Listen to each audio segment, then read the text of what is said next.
बेटा हम लोग पहुंचे एनालिसिस ऑफ फाइनेंशियल स्टेटमेंट्स में। ये चैप्टर शुरू करने से पहले आपको कंपनी फाइनल अकाउंट्स के फॉर्मेट पता होने चाहिए।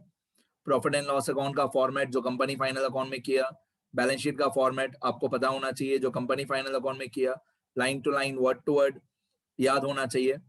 अब इस चैप्टर में ये 4 चीजें हम लोग बनाते हैं। Comparative statement of profit and loss, comparative balance sheet, common size statement of profit and loss, common size balance sheet, ये 4 चीजें पूछते हैं। अब जो मैं इस लेक्चर में आपको बताने वाला हूं, सीधा प्रैक्टिकल पोर्शन, सीधा न्यूमेरिकल्स। इस चैप्टर में मैं आपको comparative statement of profit and loss बताने वाला हूं। Comparative statement of profit and loss ये हम लोग सीखने वाले हैं। और मैंने क्या किया है, मैंने एक ही ऐसा एग्जाम्पल बनाया है जिसके अंदर पूरा सारा टॉपिक एक साथ कवर हो जाए, एक साथ आपको सब कुछ समझ में आ जाए। ऐसा मैंने कंपैरेटिव स्टेटमेंट का एक क्वेश्चन बनाया है, खुद का क्वेश्चन बनाया है। ठीक है, जब भी मैं खुद का क्वेश्चन बनाता हूं ना तो मैं ऐसे लिखता हूं, star question number 1, star question number 2, मैं ऐसा लिखता हूं जब किसी बुक का क्वेश्चन नहीं होता है वो, राइट। तो ये मैंने क्वेश्चन बनाया comparative statement of profit and loss का। इसके अंदर मैंने सिर्फ एक ही ट्रांजैक्शन लिखी है, सेल्स रेवेन्यू 12 टाइम्स, और मैंने 12 अलग अलग एग्जाम्पल बनाए हैं और मैं आपको ये 12 के 12 एग्जाम्पल सॉल्व करके बताऊंगा। Comparative statement of profit and loss ऐसा होता है देखने में, पहला कॉलम पर्टिकुलर्स, फिर नोट नंबर, फिर 31(3)(16), फिर 31(3)(17). अब मोस्टली जो क्वेश्चंस होते हैं उसमें ये पहले 4 कॉलम क्वेश्चन में दिए हुए होते हैं। पर्टिकुलर्स का कॉलम, नोट नंबर का कॉलम, 31(3)(16) का कॉलम और 31(3)(17) का कॉलम।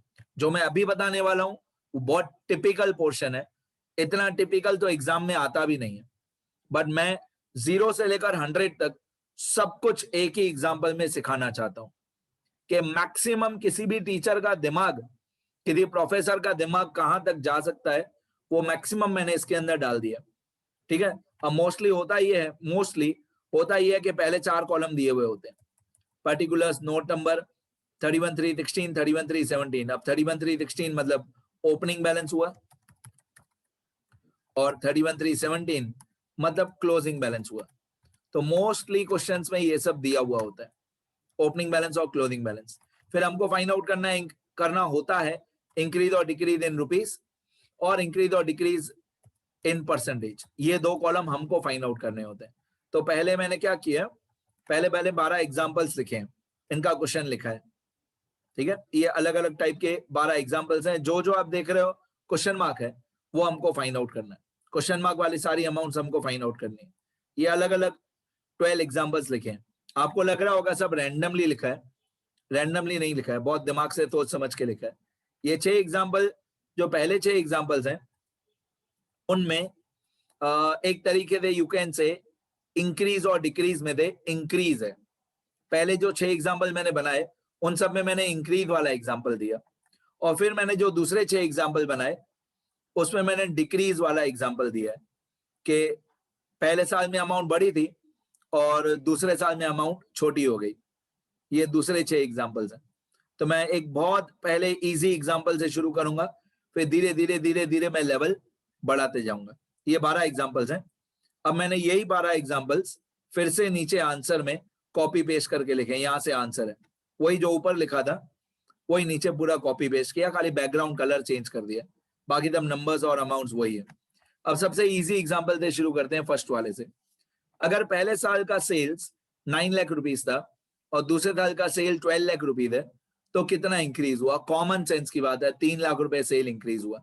जो पर्टिकुलर्स का कॉलम है, पर्टिकुलर्स के कॉलम को बोलते हैं हम लोग कॉलम नंबर 1।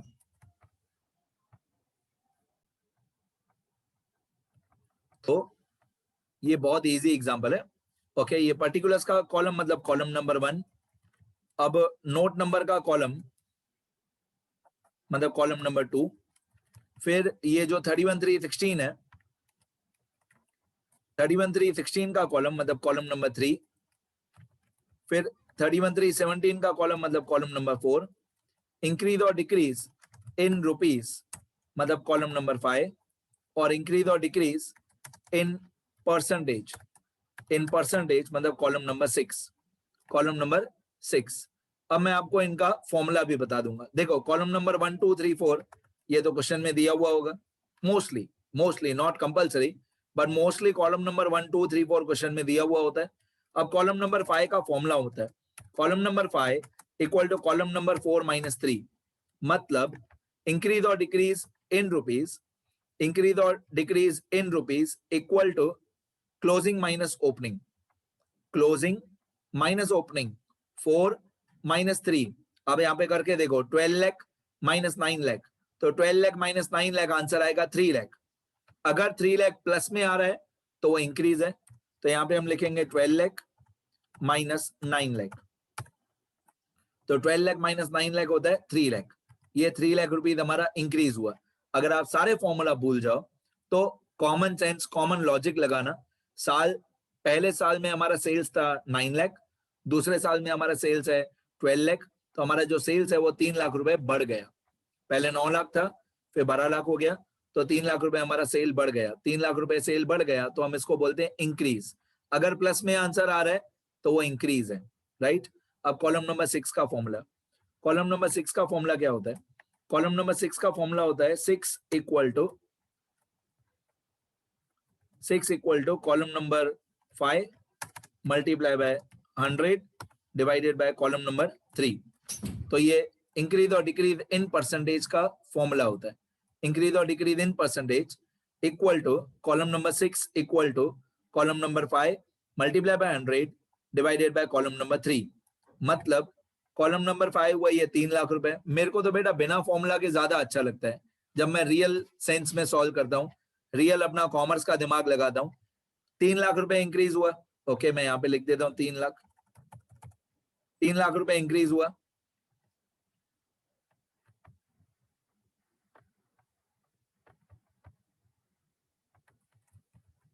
थोड़े इसके डेसिमल प्लेसेस चेंज करने पड़ेंगे, राइट। 3 लाख रुपए सेल हमारा इंक्रीज हुआ।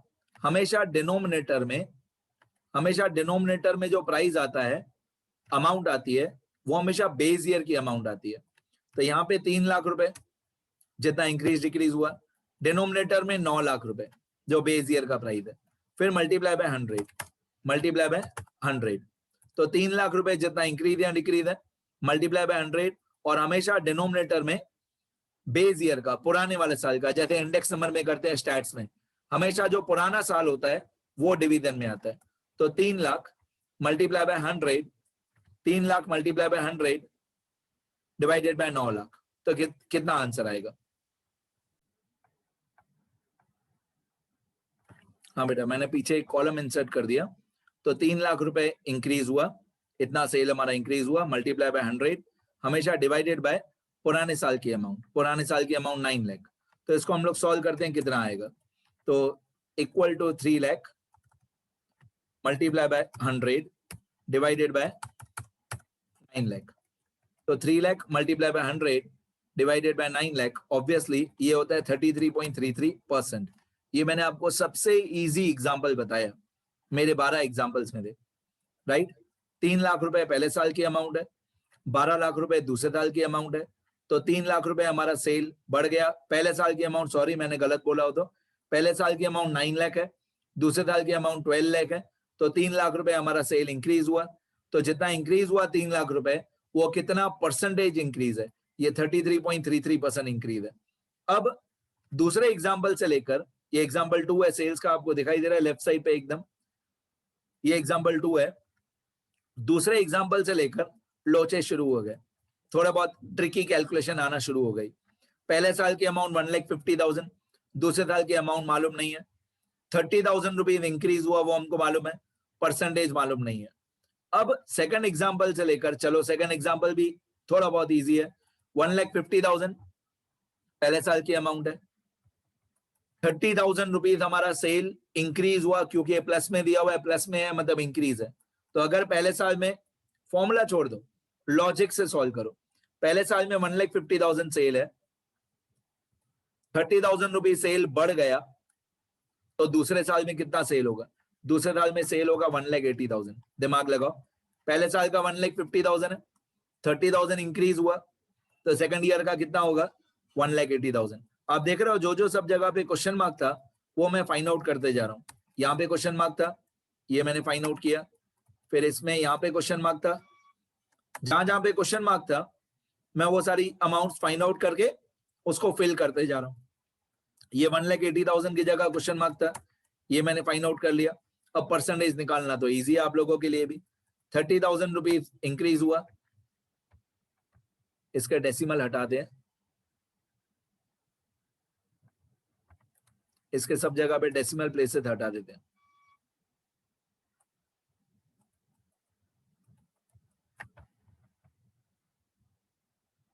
ठीक है, तो अच्छी तरह से दिखेगा आपको। चलो, अब 30,000 रुपीज इंक्रीज हुआ। कितना इंक्रीज हुआ? 30,000, ये एग्जाम्पल 2 है। 30,000 multiply by 100, multiply by 100 divided bye हमेशा कौन सी अमाउंट आएगी? पुराने साल की अमाउंट। तो 30,000 मल्टीप्लाई बाय 100 डिवाइडेड बाय 1,50,000। तो इसका कितना परसेंटेज इंक्रीज है वो आ जाएगा, equal to 30,000 multiply 100 divided by 1,50,000। तो कितना परसेंटेज इंक्रीज है? 20% इंक्रीज है। यहाँ पे पीछे परसेंटेज का सिंबल लगा दूं मैं, 20% इंक्रीज है। डेसिमल बढ़ा देते हैं परसेंटेज के। परसेंटेज हमेशा 2 डेसिमल में लिखना चाहिए, परसेंटेज हमेशा 2 डेसिमल तक लिखने चाहिए। तो 20.00% इंक्रीज है। चलो आगे बढ़ते हैं। अब सेल्स रेवेन्यू थर्ड ईयर का, यहां से लेकर कैलकुलेशन और थोड़ी हार्ड होते जाएगी। पहले साल की अमाउंट है 2 लाख रुपए, ओके। दूसरे साल की अमाउंट नहीं मालूम है, ठीक है। इंक्रीज डिक्रीज रुपीज में कितना है वो भी नहीं मालूम है, चलो अच्छी बात है। फिर लास्ट कॉलम दिया हुआ है कि 10% इंक्रीज है। ये वाला लास्ट का कॉलम दिया हुआ है 10%। मैं कैसे बोल रहा हूँ ये इंक्रीज है? क्योंकि प्लस में दिया हुआ है ना बेटा, प्लस में दिया हुआ है तो इंक्रीज ही होगा ना। तो ये 10% इंक्रीज है। इतना हमारा अमाउंट, सेल्स की अमाउंट बढ़ गई, प्लस में दिया हुआ है। तो ये जो 2 लाख रुपीज है पहले साल की अमाउंट, इस 2 लाख रुपीज में मैं 10% इंक्रीज करूंगा, मतलब मैं 2 लाख रुपीज का ही 10% निकालूंगा। हमेशा परसेंटेज किसका निकालूंगा मैं? बेस ईयर की अमाउंट का, पुराने साल का। तो 2 लाख का 10%, 2 लाख का 10% कितना होता है? 20,000। मतलब हमारा इंक्रीज होगा इन रुपीज 20,000 रुपीज, इस 2 लाख रुपीज का 10%। ठीक है, मैं यहाँ पे जानबूझ के कैलकुलेशन लिख देता हूँ, इक्वल टू जो 2 लाख रुपीज है उसको मल्टीप्लाई बाय 10% करना है। 2 लाख, ये 2 लाख का ही 10% मैंने निकाला, मैं जानबूझ के कैलकुलेशन शो कर रहा हूँ। तो 2 लाख का 10% होगा 20,000। 20,000 आप दिमाग लगाओ, पहले साल की अमाउंट 2 लाख है, 20,000 रुपीज इंक्रीज है, तो दूसरे साल की अमाउंट कितनी होगी? दूसरे साल की अमाउंट,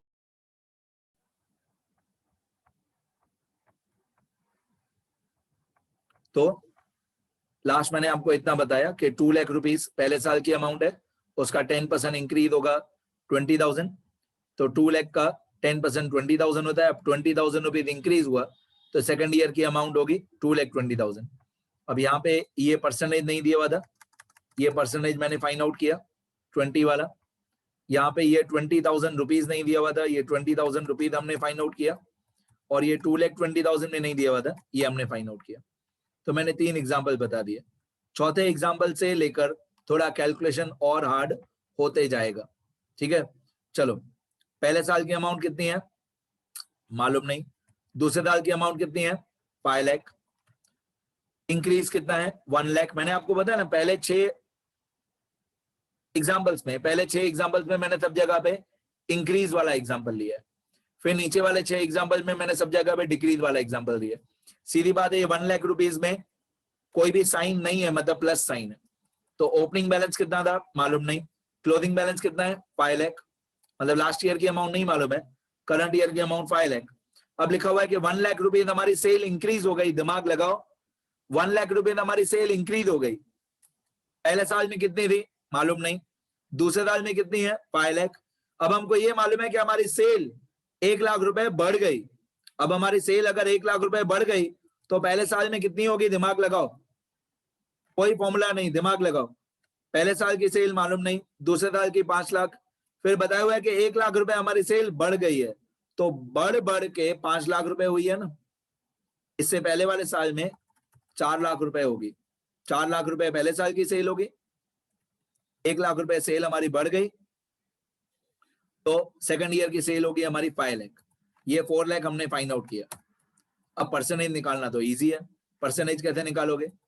1 लाख, ये वाला 1 lakh multiply bye 1 lakh multiply by 100 divided bye पुराने साल की अमाउंट। हमेशा डिवीजन में पुराने साल की अमाउंट आती है। तो 1 लाख जितना इंक्रीज हुआ मल्टीप्लाई बाय 100 डिवाइडेड बाय पुराने साल की अमाउंट 4 लाख, फिर इसका परसेंटेज आ जाएगा। तो इसका परसेंटेज कैसे आएगा? Equal to 1 lakh multiply 100 divide by 4 lakh. सीधी बात है ना बेटा, 25% आएगा 1 लाख अपॉन 4 लाख।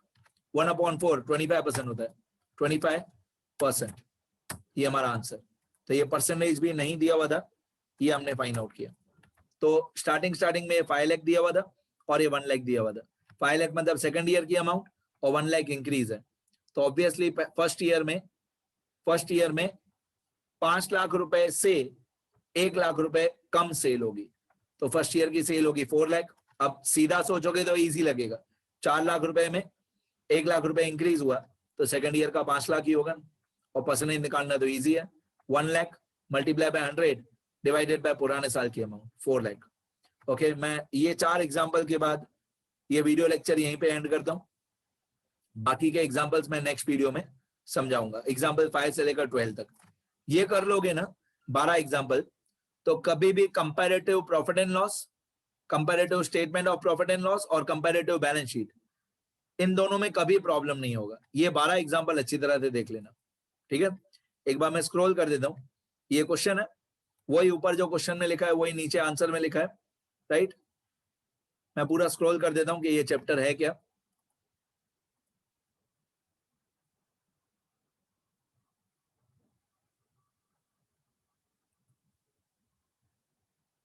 पूरा मैथमेटिकल चैप्टर है, सिर्फ कैलकुलेशन ही करनी है, प्लस माइनस मल्टीप्लाई डिवाइड ही करना है, फॉर्मूला याद करने सब जगह पे। तो ये क्वेश्चन लिखना अच्छी तरह। मैं धीरे धीरे स्क्रॉल करता हूं।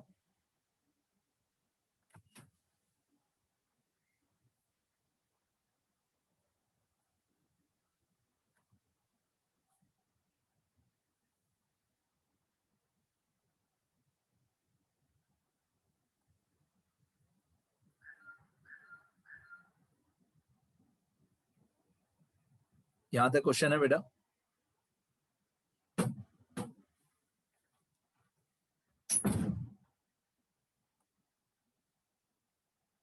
यहां तक क्वेश्चन है और यहां से लेकर हमारा आंसर है।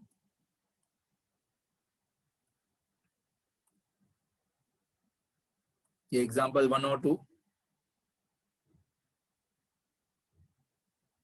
और एग्जाम्पल 3, 4। बाकी के एग्जाम्पल्स मैं नेक्स्ट वीडियो लेक्चर में समझाऊंगा, 5 से लेकर 12 तक। इतना लिख लेना सब लोग, 4th एग्जाम्पल तक लिख लेना बेटा।